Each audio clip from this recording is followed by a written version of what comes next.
लाशों पर से चादर उठाया। हजरत जाबिर कहते हैं मैं देख करके दहल गया, बच्चों की लाशें हैं।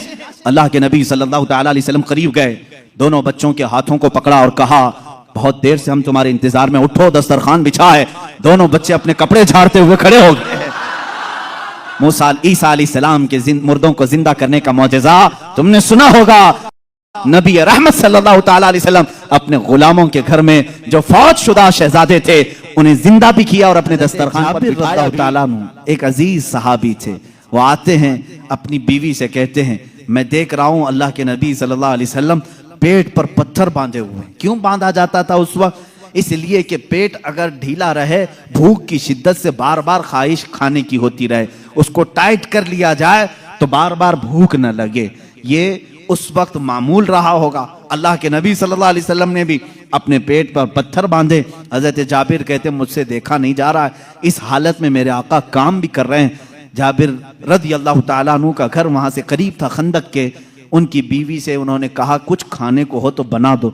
उन्होंने कहा घर में थोड़ा सा आटा है, जौ का आटा है, उसकी चंद रोटियां बनेंगी, 4 या 5 रोटियां बनेंगी, और एक बकरी का बच्चा है 6 महीने का होगा, बस इतना है। कितने लोग खा सकते हैं आप ही देखें। कहा इतना ही ज़बह कर, मैं रसूल पाक सल्लल्लाहु अलैहि वसल्लम को, हजरत अबू बकर को, हजरत उमर को, और मैं रहूंगा, मेरे घर वाले रहेंगे, खिला देंगे। वो आए, कान में आकर के हुजूर से कहा या रसूल अल्लाह सल्लल्लाहु ताला अलैहि वसल्लम, घर में एक छोटा सा बकरी का बच्चा है, हमने ज़बह किया है, थोड़ा सा आटा है, आप अबू बकर उमर घर पर तशरीफ लाएं। अल्लाह के नबी सल्लल्लाहु अलैहि वसल्लम ने दावत कबूल कर ली। कहा जाबिर जाओ तुम खाना बनाओ, लेकिन जब तक मैं ना आऊं हांडी चूल्हे से ना उतारो और रोटियों के टुकड़े ना करो। हुजूर पाक सल्लल्लाहु अलैहि वसल्लम की ये बात सुन करके वो जाने लगे थे। अभी हुजूर ने पलट कर जितने सहाबा थे कहा ए मेरे सहाबा, जाबिर के घर में सबकी दावत है, चलो। जाबिर के घर में दावत, 1500 सहाबा थे, 1500 सहाबा। हजरत जाबिर घबरा गए, दौड़ते हुए आए, अपनी बीवी से कहा ए खातून बड़ा गजब हो गया, मैंने 3 को दावत दी थी, हुजूर ने 1500 को बुलाया है। उनकी शरीक हयात एक सहाबिया थी, तवक्कुल के आला दर्जे पर थी।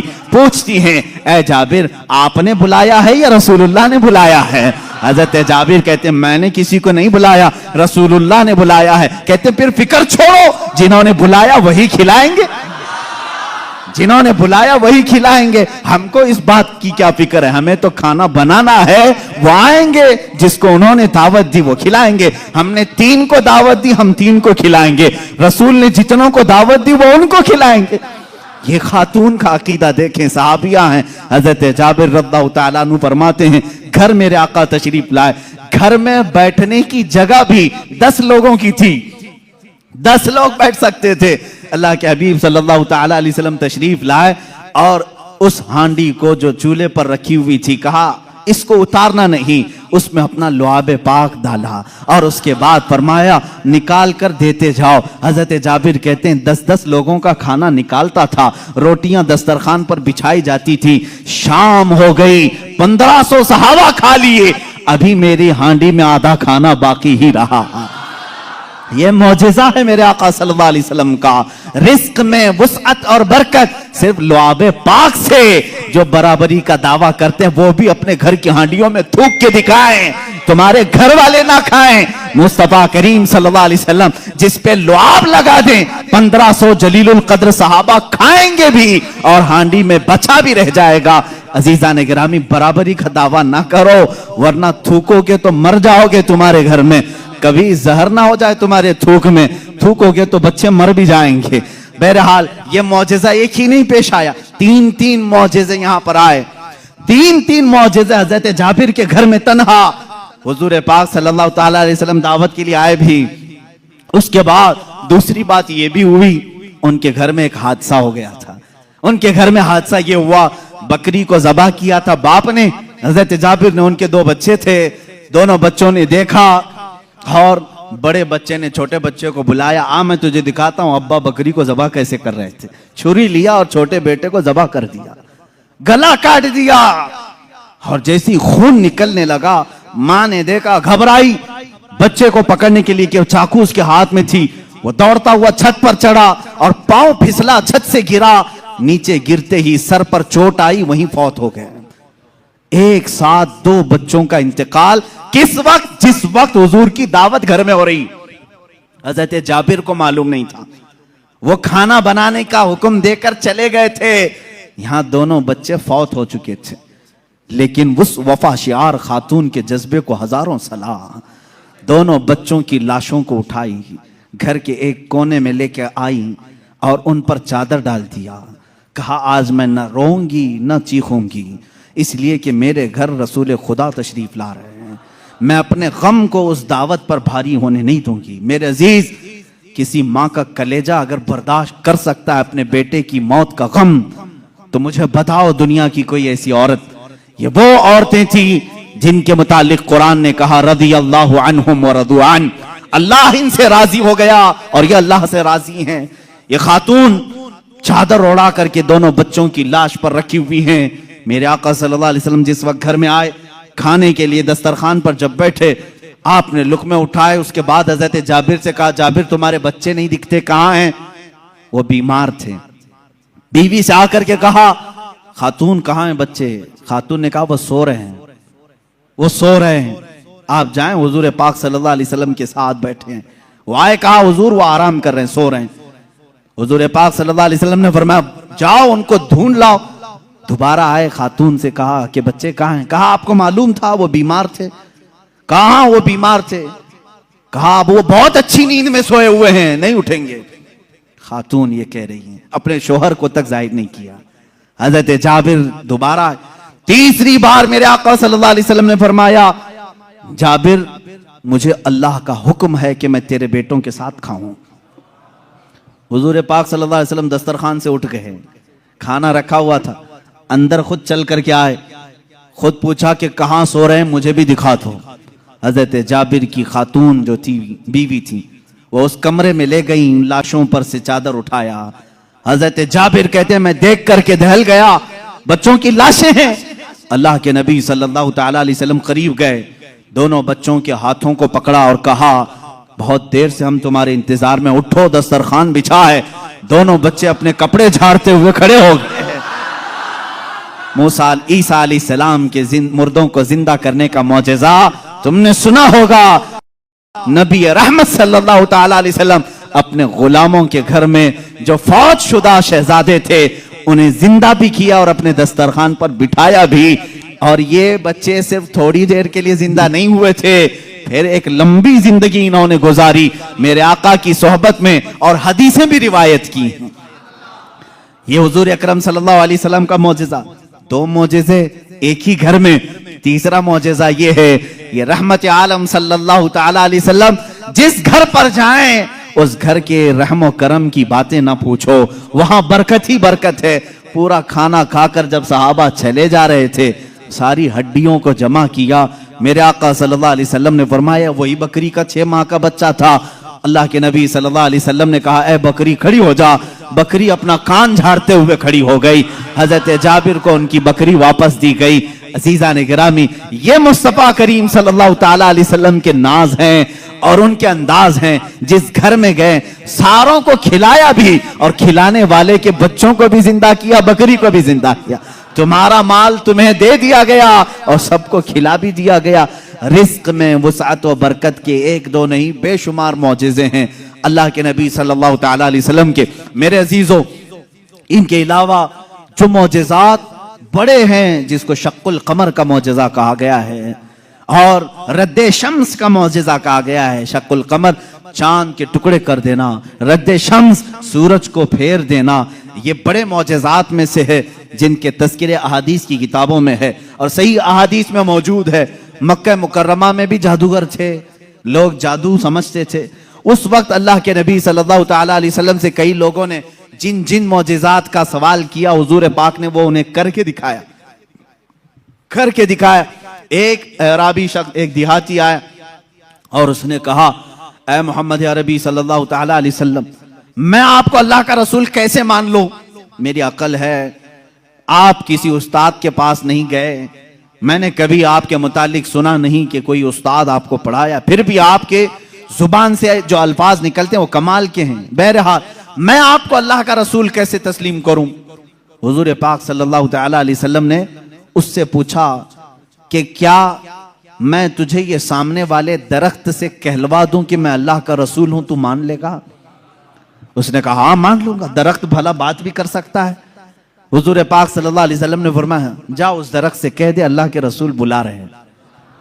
हुजूर ने नहीं बुलाया, उस देहाती से कहा, ये बात तवज्जो चाहता हूं, इस नुक्ते को समझो। हुजूर हुक्म दे दरख्त आ जाना चाहिए ना। हुजूर ने फरमाया उस देहाती से जो देखने आया था, जा तू खुद बोल कि अल्लाह के रसूल बुला रहे हैं। वो गया देहाती, दरख्त को मुखातिब करके कहा ऐ दरख्त तुझे अल्लाह के रसूल बुला रहे।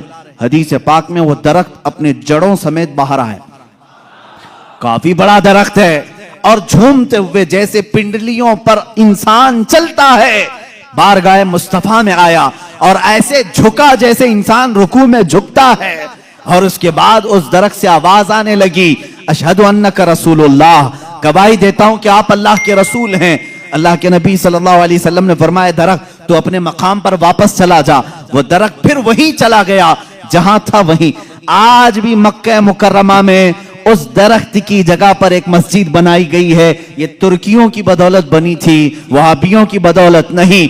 उस मस्जिद को मस्जिद शजरा कहते हैं, दरख्त वाली मस्जिद। उस देहाती ने बाद में कहा ऐ अल्लाह के रसूल, जब दरख्त आपको अल्लाह का रसूल मानते हैं और सजदा करते हैं, उनसे ज्यादा हक तो इंसानों का है।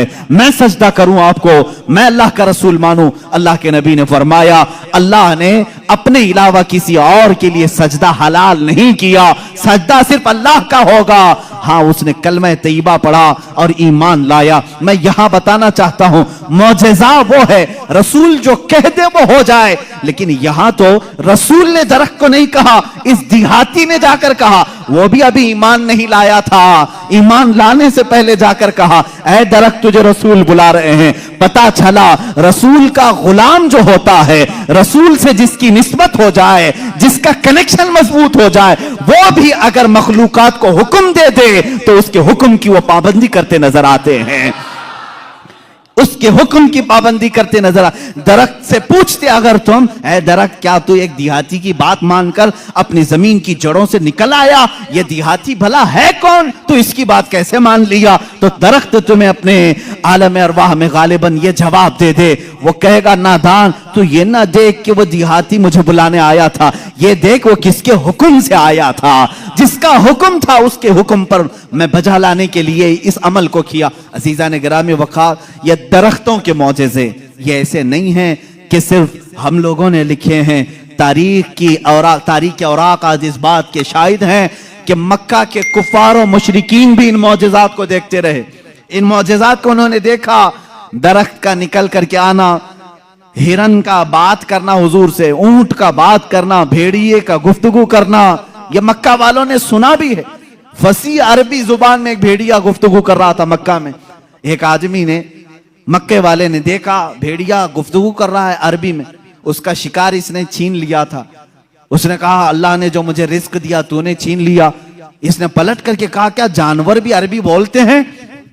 उस भेड़िए ने जवाब क्या दिया सुनी। उस भेड़िए का जवाब वो आशिक रसूल होगा। उसने कहा ए नादान, जानवर का बात करना इतने ताज्जुब की बात नहीं, इससे बड़े ताज्जुब की बात तो यह है अल्लाह का सबसे मुकद्दस रसूल मक्का में है और तू ईमान नहीं लाता। इससे बड़ा ताज्जुब यह है। इसी से समझ में आता है कि जानवर भी ये जानते हैं कि अल्लाह के रसूल सबसे आला व अफजल हैं, अशरफ और अक्लमल है। अजीजा ने गिरामी वक़ार, एक बार अबू जहल ने प्रोपेगेंडा फैलाया कि आओ देखते हैं मोहम्मद की बहुत सल्लल्लाहु तआला अलैहि वसल्लम, बहुत सारे लोग कायल हो गए, ये जो कुछ भी दिखाते हैं जमीनों पर दिखाते हैं। खत लिख करके यमन के एक बहुत मुअज़्ज़ज़ शख्स जिनको हबीब यमनी कहते हैं बुलाया। अबू जहल की अच्छी दोस्ती थी, तिजारत की साथीदारी रही होगी। हबीब यमनी को कहा हमारे यहाँ एक ऐसा शख्स निकला है जो ऐसे ऐसे दावे कर रहा है, आओ। उस हबीब ने कहा मैं तो अपनी आंखों से आकर के देखूंगा, अगर वो जादूगर है तो मैं समझ जाऊंगा कि वो कैसे जादू करता है, मुझे भी थोड़ा इल्म है। वो शख्स हबीब यमन से निकल करके मक्का आया। अबू जहल ने सारे लोगों को जमा किया, मोहम्मद अरबी सल्लल्लाहु तआला अलैहि वसल्लम के पास आए और कहा अगर आप अल्लाह के रसूल हैं और आप जो कुछ दिखाते ये मौजज़ा है, तो अब हमें जमीनी मौजज़ा, जमीनी करतब की जरूरत नहीं। इसलिए कि मक्का वालों का यह अकीदा था, जादूगर जो भी दिखा सकता है वो जमीन पे, आसमान पे नहीं दिखाएगा। आसमान पे जादू नहीं चलता। आज भी कोई जादूगर आसमान पे जादू करके दिखाए, नहीं चलेगा। उन्होंने कहा जमीन की बहुत सारी चीजें देखी, आसमान पे कुछ दिखाओ। ये 14वीं ईद का चांद उस रात चमक रहा था। हुजूर पाक सल्लल्लाहु तआला अलैहि वसल्लम ने फरमाया कि अगर मैं इस चांद को 2 टुकड़ों में तब्दील कर दूं तो उस शख्स ने कहा, हबीब जो यमन से आया, तब तो हम आपको अल्लाह का रसूल मान लेंगे। अगर आपका हुक्म आसमानों पर भी चलता है। हुजूर पाक सल्लल्लाहु तआला अलैहि वसल्लम जबल अबू कुबैस, एक पहाड़ी है मक्का में, उसके नीचे खड़े थे, सारा मजमा था। अल्लाह के नबी सल्लल्लाहु तआला अलैहि वसल्लम ने चांद की तरफ यूं इशारा फरमाया। अचानक चांद शक हुआ, एक टुकड़ा पहाड़ के इस तरफ, दूसरा टुकड़ा पहाड़ के उस तरफ नजर आ रहा था। ये ऐसा नहीं कि करतब दिखाने वाले यूं तोड़कर यूं बिठा दें। अल्लाह के हबीब सल्लल्लाहु अलैहि वसल्लम ने जो शक्कुल कमर का मौजज़ा दिखाया, वो आधी रात तक टुकड़ों में ही रहा। मिनट, 2 मिनट, 5 मिनट नहीं, आधी रात तक टुकड़ों में रहा। और ये बात सिर्फ मक्का वालों ने नहीं, जादू हो तो सामने वालों को दिखे। मियां अब तो कमाल आसमान पर हुआ है। चांद एक शहर में तुलू नहीं होता, पूरी दुनिया में तुलू होता है, पूरी दुनिया में। अब मैं आपको बताऊं चंद तारीखी बातें। हिंदुस्तान की सरजमीन पर भी चांद के टुकड़े होते हुए देखा था। राजा चिरमन, जो कासरगोड केरला के रहने वाले, आज भी उस राजा का फोर्ट मौजूद है। वहां से उसने चांद के 2 टुकड़े हुए देखा और उसने इस रात को नोट करके रख लिया कि फला फला रात चांद के 2 टुकड़े होते हुए मैंने देखा है। फिर जब हजरत मालिक बिन दीनार तशरीफ लाए, हिंदुस्तान आए और उनके कमालात को देख करके उसने कहा, एक रहस्य है, एक मुअम्मा है जो हल नहीं होता। मैंने एक रात चांद के 2 टुकड़े होते हुए देखा है। हजरत मालिक बिन दीनार ने कहा, वो मेरे आका की उंगलियों की बरकत थी। कहा वो कौन है, कहाँ रहते हैं? कहा वो मक्का मुकर्रमा में है। रसूल करीम सल्लल्लाहु तआला अलैहि वसल्लम के मुतालिक मालिक बिन दीनार ने जब बताया, उस राजा ने उसी वक्त सफर का इरादा किया और अपने कुछ साथियों के साथ सफर के लिए रवाना हुआ। मक्का मुकर्रमा पहुंचा भी और इस्लाम की दौलत से मुशर्रफ भी हुआ। जहां तक ये तारीख मिलती है, वापसी में दरमियानी रास्ते में उसका इंतकाल हुआ और मस्कत सलाला के करीब गालिबन, जो ओमान में एक शहर है, वहां पर तदफीन भी अमल में आई। आज भी मज़ार मुबारक है।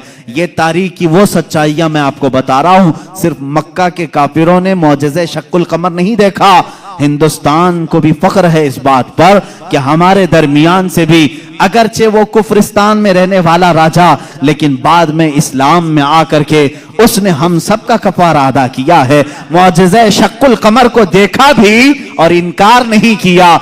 इससे ये मालूम होना चाहिए, हिंदुस्तानी वो हो जो मेरे आका के मौजज़ों को देखे तो इनकार ना करे, बल्कि ईमान लेकर के आए और सहाबा के नक्शे कदम पर चले। यह हकीकी हिंदी होने की दलील भी है। जो हिंदुस्तानी मुसलमान है वो हुजूर के इल्म गैब का इनकार ना करे। सहाबा ने इनकार नहीं किया था। सहाबा ने नहीं कहा था पीठ पीछे की खबर नहीं है। अगर तुम हिंदुस्तान में रह करके इस तरह की बातें करते हो तो मैं कहता हूं देशद्रोही तो असल यही है। सबसे पहले अजीजान गिरामी वकार, अब रसूल करीम सल्लल्लाहु तआला अलैहि वसल्लम के मौजज़े शक्कुल कमर को जो होते हुए हबीब यमनी ने सामने देखा। अच्छा, और एक दूसरी तारीख, चीन में, चाइना में आज भी एक जगह है, एक मस्जिद है जहां पर इबारत तहरीर लिखी हुई है। हमारे पास उसकी एक तस्वीर लाई थी और जिन लोगों ने वहां विजिट किया है उन्होंने भी बताया कि वहां पर तारीख लिखी हुई है चाइना में कि आज की वो रात है कि यहाँ के इलाके वालों ने आसमान पर चांद के 2 टुकड़े होते हुए देखा है। जबकि चाइना में इस्लाम कहाँ आया था? उस वक्त कोई इस्लाम और ईमान वाला नहीं था। उसके बावजूद लोगों ने जो देखा वो दीवार पर लिखा हुआ है। ये तारीख की सच्चाइयां हैं और इसका इनकार कुफ्र है। इसलिए कि शक्कुल कमर का मौजज़ा खुद कुरान बयान कर रहा है। इक्तरबति साअतु वंशक्कल कमर, कयामत करीब आ जाएगी तो चांद फट जाएगा। इसकी तफसीर में फरमाया चांद खुद से नहीं, हुजूर पाक की उंगलियों के इशारे से फटा है। ये मौजज़ा और उसके बाद हुजूर पाक सल्लल्लाहु ताला अलैहि वसल्लम के इस मौजज़े को देख करके हबीब यमनी ने कहा, अच्छा ये तो हमने देख लिया, लेकिन अल्लाह का रसूल वो है। देखें, अब ये अकीदा है, असल अकीदा। काफिर भी अकीदा ये रखते थे, रसूल वो होता है जो गैब की खबरें देता है, गैब की खबरें देता। उसने ये अपनी शिकायत नहीं की, कहा मेरे दिल में एक बात है जो चुभ रही है, क्या आप बता सकते हैं? कौन कहा? हबीब यमनी ने। हुजूर पाक सल्लल्लाहु अलैहि वसल्लम ने फरमाया, हाँ तेरे दिल में ये बात है कि तेरी एक बेटी अपाहिज है, लंगड़ी है और कमजोर है, और उसके जिस्म में कमजोरियां हैं पैदाइशी तौर पर, तुझे हमेशा उसका दुख सताता है, काश वो बच्ची सही हो जाए। हबीब यमनी ने कहा, बिल्कुल मेरे दिल की बात आपने बताई, और कलमा तैयबा पढ़ा। कलमा तैयबा नहीं पढ़ा, कहा कि मैं आपको फिर से मुलाकात करता हूं, फिर से मुलाकात करता हूं। अबू जहल बहुत बहकाने की कोशिश करता रहा। हबीब जो है यमन के सफर पर चला गया, वापस गया, इसी शशोपंज में था कि आखिर कोई शख्स मेरे घर की बात कैसे बता सकता है। मोहम्मद सल्लल्लाहु ताला अलैहि वसल्लम यमन कभी इधर आए नहीं, मेरे घर में माजूर लड़की होने कैसे पता। वो यमन इसी शशोपंज में घर आया, दरवाजा खोला तो देखा उसकी बेटी भली चंगी चलती हुई आ रही, और क्या कह रही है, ला इलाहा इल्लल्लाह मुहम्मदुर रसूलुल्लाह। हबीब घबरा गया, कहा ए खातून, ए मेरी बेटी, ये तू भली चंगी कैसे हो गई और तेरी जुबान पर ये कलमा कैसे आया? वो कहती है, आज से चंद रोज कबल मैं रात के वक्त आराम कर रही थी बिस्तर पर, दर्द शिद्दत का था, इसी असना में मैंने घर के दीवार पर, घर के दरवाजे से एक नूरानी शक्ल के बुजुर्ग को आते हुए देखा। कहा वो कैसे थे? कहा उनकी आंखें ऐसी थी गुलाबी रंगत वाले चेहरे के, जिनकी भवें मिली हुई थी, जुल्फें कंधों तक लटक रही थी, अमामे का शिमला इस तरह था, पूरा हुलिया मेरे आका का वो बताने लगी। कहा उन्होंने आकर के मुझ पर दम किया और मेरा जिस्म सही सलामत हो गया, और उन्होंने कहा, ए बच्ची तू ये कलमा क्यों नहीं पढ़ती, अनकरीब तेरा बाप भी पढ़ेगा। मैंने कलमा पढ़ लिया। वो कहता है हबीब यमनी, ए खातून तू मुझसे पहले पहुंच गई, अब मैं घर में नहीं वापस मक्का जाता हूं। वापस आया और दारे इस्लाम में दाखिल हुआ। अबू जहल को कोसने लगा और कहा, ए जालिम, तूने जादूगर कह करके बुलाया था, मोहम्मद के मुतालिक क्या क्या प्रोपेगेंडा फैलाया था। और अबू जहल से कहा, बात तो अच्छी ही है तेरी, तूने जादू दिखाने के लिए बुलाया था, लेकिन मैं तो ईमान का सरिश्तेदार हो गया, मैं ईमान के पैखर में ढल गया। अल्लाह का एहसान है मेरे अजीजों, ये मेरे आका सल्लल्लाहु ताला अलैहि वसल्लम का एक मौजिजा दिखाने के लिए लोगों ने कहा, तीन तीन मौजिजे उस वक्त दिखाए, चांद के टुकड़े भी किए, उसकी बेटी के घर में उसको सेहत भी दिया, और फिर उसको ईमान की दौलत से भी नवाजा। अजीजा ने गिरामी, हुजूर अकरम सल्लल्लाहु ताला अलैहि वसल्लम के जो कमालात और मौजज़ात इल्मे गैब से मुताल्लिक हैं, वो तो एक अलग टॉपिक है। मेरे आका क्या क्या जानते थे, क्या क्या नहीं जानते थे, ये हम सबको कहना ही नहीं चाहिए। पहली बात, तुम होते कौन हो हुजूर का इल्म नापने वाले? तुम ये कहोगे हुजूर को ये नहीं मालूम था, ये नहीं मालूम था, ये नहीं मालूम था, तुझे क्या क्या मालूम है? अल्लाह के हबीब सल्लल्लाहु ताला अलैहि वसल्लम के मुतालिक बाज लोग कहते हैं, हुजूर ये नहीं जानते थे, हुजूर ये नहीं जानते थे। जालिमो, जरा अपने इल्म की खैर मनाओ, अपने ईमान की खैर मनाओ कि अल्लाह के नबी सल्लल्लाहु अलैहि वसल्लम को कुरान कह रहा है, वअल्लमका मा लम तकुन तअलम, ऐ रसूल हमने आपको वो सब सिखा दिया जो आप नहीं जानते थे। अब अल्लाह ने क्या क्या सिखाया, पहले अल्लाह से पूछ के आओ, ऐ रब तू अपने नबी को क्या क्या सिखाया है? अल्लाह रब्बुल इज्जत जाने और उसका रसूल जाने कि वो क्या सिखाया और इन्होंने क्या सीखा है। बहरहाल हुजूर अकरम सल्लल्लाहु ताला अलैहि वसल्लम का एक और मौजज़ा मैं अर्ज करूं, उसके बाद मैं अपनी गुफ्तगू को समेटता हूं। चांद का शक का होने का मौजज़ा। दुनिया में दो बड़ी चीजें हैं जो ताकतवर, एक चांद और एक सूरज। चांद तक पहुंचने के दावे तो किए नासा वालों ने, और सूरज पर पहुंचने की कोशिश कर रहे हैं, लेकिन जल रहे हैं, परेशान हो रहे हैं। लेकिन जाहिर सी बात है उसका जो वॉल्ट है वो तो तुम जला देगा। अभी पहुंचे नहीं है। चांद में पहुंचे थे या फिर फिल्म यहीं से बनाए थे, इस पर भी बहुत सारे डिबेट चल रहे हैं। बहुत सारे लोग, इन्हीं के लोग मानते भी नहीं, चांद पर तुम गए नहीं थे, फलां स्टूडियो में खड़े होकर के सब फोटो बना करके लाए हो। आज मेरी गुफ्तगू का यह हासिल नहीं है, आज मेरा वो टॉपिक नहीं है। वो पहुंचे थे कि नहीं पहुंचे थे उससे मेरे ईमान का ताल्लुक भी नहीं। हाँ, हमको इतना मालूम है कि मेरे आका सल्लल्लाहु अलैहि वसल्लम मक्का की जमीन पर खड़े होकर के भी इशारा कर दें तो चांद टुकड़े हो जाए। और साइंसदानों ने जो तहकीक की है चांद के मुतालिक, इंग्लैंड का एक साइंटिस्ट है, उसने कहा है चांद के मुतालिक जो हमारे पास फुटेज आए हैं, बहरहाल या जो कुछ भी, इससे ऐसा लगता है कि किसी जमाने में इसमें दरार पड़ी थी, इसमें कभी दरार पड़ी थी, कभी ये टूटा था। उनको मालूम नहीं तोड़ा किसने था। बहरहाल वो भी मेरा टॉपिक नहीं है आज, साइंस और साइंटिस्ट ये भी हमारा टॉपिक नहीं, लेकिन जब बात आएगी इंशाल्लाह अर्ज करेंगे। अब सूरज की तरफ चलते हैं। बात ये थी मौला अली करमल्लाहु वजहुल करीम रसूल करीम सल्लल्लाहु ताला अलैहि वसल्लम के साथ एक मकाम पर आराम फरमा रहे थे, जिसको सहबा का मकाम बताया गया। इमाम जलालुद्दीन सुयूती रहमतुल्लाह ताला अलैह ने भी इस हदीस को नकल फरमाया। फरमाते हैं हुजूर पाक सल्लल्लाहु ताला अलैहि वसल्लम ने असर की नमाज अदा की और हजरत अली को कहा बैठ जाओ, और उनकी गोद में अपना सर मुबारक रखा और सो गए। अल्लाह के हबीब जब आराम फरमाते सहाबा बहुत खामोश हो जाते। हजरत अली ने ये कहा भी नहीं कि मेरी नमाज अभी हुई नहीं, अल्लाह के नबी आराम फरमा रहे थे। हजरत अली इंतजार में रह गए, क्या आप बेदार होंगे तो उठूंगा असर पढ़ लूंगा, लेकिन इसी इंतजार में सूरज गुरूब हो गया। हजरत अली को दुख हुआ कि मेरी नमाज छूट गई, लेकिन मेरे अजीजों अकीदा तो मौला अली का है, अकीदा तो मौला अली का है कि नमाज अल्लाह की है, फर्ज है।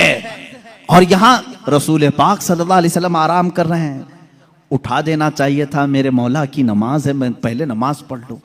लेकिन वो सहाबी थे, वहाबी नहीं थे। हुजूर पाक सल्लल्लाहु ताला अलैहि वसल्लम से उन्होंने सुना था अगर नमाज के दौरान भी रसूल तुम्हें बुला ले, नमाज छोड़कर तुम्हें रसूल की बात पर आना है। कुरान कहता या अय्युहल्लज़ीना आमनू इस्तजीबू लिल्लाह वलिर्रसूल इज़ा दआकुम। साहबी नमाज पढ़ रहे हैं, हुजूर ने पुकार लिया उनको, आ जाना है, उनको हुक्म है शरीयत का, वो आ जाएं। हुजूर ने फरमाया जाओ बाजार में सामान लेकर के आओ, फलां को दे दो, फलां को दे दो।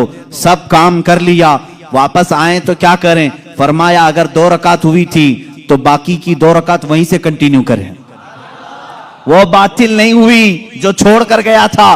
क्यों? इसलिए कि वो जो छोड़ कर गया था किसी ऐरे गैरे के काम में नहीं, इताते रसूल में गया था। इससे पता चलता है नमाज अल्लाह रब्बुल इज्जत का हुक्म बजा लाना है और रसूल की इताअत के मुताबिक करना है। मौला अली इसी फार्मूले पर अमल कर रहे थे। इधर अगर नमाज कजा हो गई तो अदा कर लूंगा, हबीब की नींद में फर्क आया, कहीं गुस्ताखी और तौहीन हो गई तो ईमान में फर्क ना आ जाए। मौला अली खामोश रहे। मेरे आका सल्लल्लाहु अलैहि वसल्लम बेदार हुए और अल्लाह के नबी सल्लल्लाहु अलैहि वसल्लम क्या नहीं जान रहे थे हजरत अली की नमाज छूट रही है? क्या हजरत अली की कैफियत को नहीं देख रहे थे? देखा, पूछा अली गमगीन हो, कहा असर नहीं पड़ी। अल्लाह के नबी सल्लल्लाहु अलैहि वसल्लम ने पूरी कायनात को यह दर्स दिया है उस दिन, सिर्फ मौला अली के लिए नहीं, पूरी कायनात के लिए, कि जो मोहब्बत मुस्तफा में चीजें फना होती हैं, अल्लाह तबारक व तआला जिंदगी में उसे सूरज भी पलटा करके अदा कर देता है। हजरत अली रज़ियल्लाहु तआला अन्हु के लिए हुजूर पाक सल्लल्लाहु अलैहि वसल्लम ने डूबे हुए सूरज की तरफ इशारा फरमाया और कहा कि जहां तू डूबा है पलट आ। सूरज फिर वापस तुलू हुआ।